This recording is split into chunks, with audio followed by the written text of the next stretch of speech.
Meaning of Isaiah Berlin. Isaiah Berlin.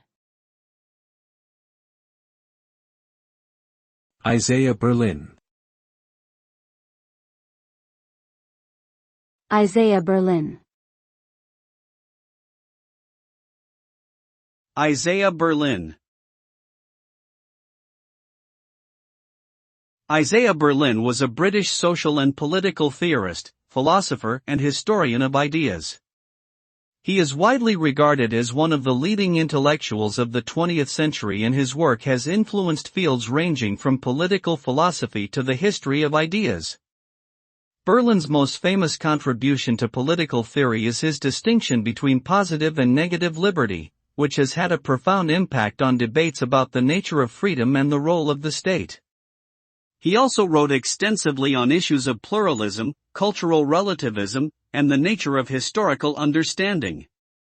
His ideas continue to be debated and discussed by scholars around the world.